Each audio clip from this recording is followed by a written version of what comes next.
He once stared at his entire life, reduced to a wallet with $7 inside. No job, no plan, no future, just a 20-something kid who had failed at the only thing he thought he was good at. He had been cut from his football dreams, ignored by Hollywood, and drowned in depression and alcohol long before anyone ever heard him speak in a movie. There was no spotlight, no script, no applause waiting, just a quiet room, a broken man, and a question that most people never escape: what now? This is not a story about muscles and charisma. This is a story about a man who refused to die before his turn. This is the story of Dwayne "The Rock" Johnson. Dwayne didn't grow up with cameras or crowds. He grew up with instability. His family moved constantly, sometimes because of wrestling, sometimes because of money, sometimes because they couldn't pay rent. He watched his parents argue, break, and hold on anyway. He saw eviction notices on doors and police knocking for reasons kids should never have to hear about. By 14, he was already 6 feet tall, not because he wanted to be intimidating, but because life forced him to be. He learned early that strength was not for show, it was armor. But armor doesn't solve everything. Before he ever dreamed of football or Hollywood, he was getting into fights, stealing, and running with the wrong groups. Not because he wanted trouble, but because trouble was the only thing that understood him at the time. There was no future plan, no 5-year vision board, just survival. And sometimes survival means becoming someone you're not. Football became the first real escape, not because he loved the game, but because it gave him a place to put all the anger, all the fear, and all the noise inside his head. And for a moment, it looked like it would save him. He earned a scholarship. He trained like a man starved for purpose. He pushed himself into a version of life that finally looked promising. But dreams don't always care about effort. Injuries came. Coaches moved on. Position changes. Politics. Reality. And just like that, the escape began to close. The NFL never called, not even once. Instead, he was sent to Canada, to a cold, quiet football league that nobody in America cared about. A league that reminded him every day that he wasn't where he wanted to be and maybe never would be. And then one morning, without warning, without mercy, without ceremony, he was cut. No more contract, no more promise, no more dream. Just a young man in a foreign country, packing his bags alone and wondering why everything he touched seemed to break. When he finally flew back home to Florida, he wasn't coming back as an athlete. He was coming back as a failure with $7 in his pocket and nowhere left to go. He moved back into his parents' small apartment, sleeping in the same room he grew up in, except now he was 23, broke, injured, and ashamed. And when hope leaves, something else takes its place. For Dwayne, it was alcohol. Long nights, longer mornings, questions that never got answers, questions that hurt more than the injuries ever did. Why me? What now? Was that really all I had? No coach to impress, no schedule to follow, no dream to chase. The silence became unbearable. People think rock bottom is loud, but most of the time it's just quiet. Quiet enough to hear your own disappointment, your own excuses, your own fear. He tried to numb it with drinking, with distance, with isolation, but distance doesn't heal anything. It just makes you more aware of the pain you're avoiding. His mother worried, his father didn't know what to say, and Dwayne didn't know who he was anymore. Because when your identity is built on a dream and the dream dies first, you're left with a body and no name. That was the real collapse. Not the money, not the job, not the league. It was realizing that the life he imagined never included a version of him that failed. Yet here he was, a failed athlete, a broken son, and a man with $7 to his name. His father noticed the collapse before anyone else. Not because he said anything, but because silence has a different weight when it comes from your own son. One afternoon, after another day of doing nothing, his father broke the quiet with a question that sounded almost like a challenge. You ever thought about wrestling? Dwayne hated the idea at first. It felt like a step backward, a world his father had already tried and failed to conquer. But there are moments in life when you don't choose a path, you choose not to drown. So he went to the ring. No crowd, no camera, no persona, just the echo of boots on canvas, the sting of the ropes, and a young man trying to breathe again. It wasn't glamorous. It wasn't destiny. It was survival. He trained until his lungs burned, until his body remembered that it was made for more than sadness, until the alcohol sweat out of his system and the anger found a new place to go. And slowly, piece by piece, something unfamiliar started to form. Not confidence, not success, but identity. The ring didn't fix his life. It didn't pay the bills. It didn't erase the failure. But for the first time in a long time, he wasn't trying to be who he used to be.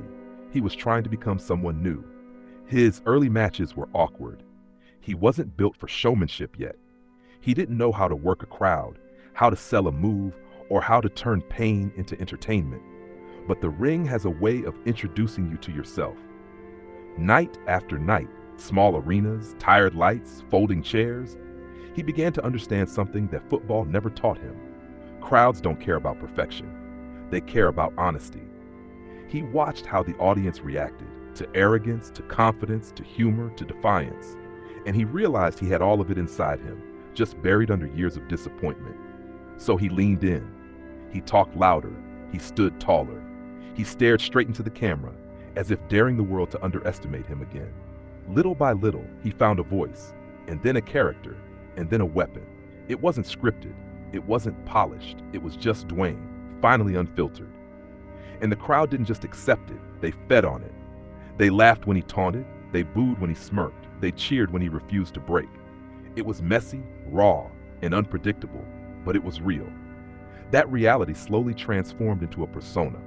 Not Dwayne the failed athlete, not Dwayne the depressed 20-something, but The Rock. Loud, charismatic, unapologetic, and impossible to ignore. He wasn't famous yet, but he was no longer invisible. And in entertainment, visibility is the first sign of power. The persona grew faster than the man. Crowds started chanting his lines before he even opened his mouth. His insults became catchphrases. His confidence became theater. And stadiums that once ignored him now waited for him. In a business built on characters, he became the character nobody could compete with. The belts followed, the interviews followed, the attention followed. But attention is a strange thing. It never arrives alone. With it came pressure, expectations, and the constant suspicion that this might be as far as he would ever go. He had conquered the ring, but the ring was small compared to the world, and the world came calling. Hollywood didn't trust him at first. To them, he was just a wrestler with muscles, a novelty act, a risk. He got bit parts, small roles, comic relief, background muscle. But he understood something most actors never learn. In entertainment, the roles you take matter less than the roles you outgrow. He kept working. He kept studying. He kept learning how to make a camera love him the same way a stadium once did. Slowly, the jokes stopped. Slowly, the industry stopped laughing. And then one day, without ceremony, without applause, without any moment he could point to and say, this was it, he crossed over. Not because Hollywood handed him anything, but because he refused to let a wrestling ring define the rest of his life. He had outgrown the square and entered the screen. Hollywood didn't know what to do with him at first. He was too big for drama, too serious for comedy, too charismatic for background roles. But charisma doesn't ask for permission. It just enters the room and waits for the world to adjust. Movie by movie, interview by interview, he began shaping something rare, a brand built not on character, but on presence. Directors noticed he never phoned it in. Studios noticed audiences kept showing up. Fans noticed he wasn't pretending. And slowly, the industry stopped seeing a wrestler trying to act and started seeing an actor who could carry a film. Then came the blockbusters. Then came the franchises. Then came the deals. But fame was never the point. Power was. The power to choose roles. The power to build opportunities. The power to shift from talent to business. He created production companies, fitness brands, energy drinks, clothing lines, and a version of masculinity that was both sharp and kind. And while the world argued about who was the greatest athlete, or the greatest actor, or the greatest entertainer, Dwayne Johnson quietly became the one thing rarer than all of them, a global icon.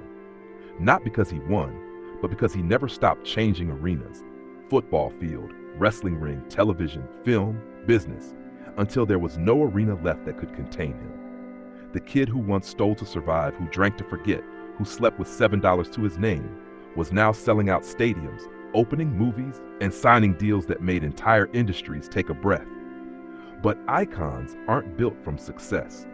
They're built from the parts of themselves they refused to kill during the darkest years. People see the movies now. They see the billboards, the interviews, the curated smiles. They see the wealth, the homes, the cars, the private jets, but they don't see the price. The 4 a.m. alarms, the constant travel, the surgeries, the unfinished meals, the birthdays missed, the relationships strained by momentum. The world thinks success is a reward. It isn't. It's a replacement for time, for peace, for anonymity. He didn't escape the pain. He just built a life big enough to carry it. And that's the part most people never understand. They want the victories, but not the years in silence. They want the spotlight, but not the nights when nobody cares if they ever show up again. Dwayne Johnson became a global icon, not because destiny favored him, but because he refused to stay where he was dropped. $7 became 7 figures. 7 figures became ownership, and ownership became influence. But the real transformation wasn't financial. It was internal. The angry kid from a small apartment, the failed athlete with no plan, the young man with nothing but alcohol and regret, he outlived all of them. Not by luck, not by talent, but by duration. Some people succeed because they're gifted, others because they're born into the right family. He succeeded because he refused to leave the arena. Everyone applauds the icon, but the icon was built by a man who once sat alone, counting 7 crumpled dollars in his hand, wondering how much more of himself he could lose before something finally changed. The world loves a finished product.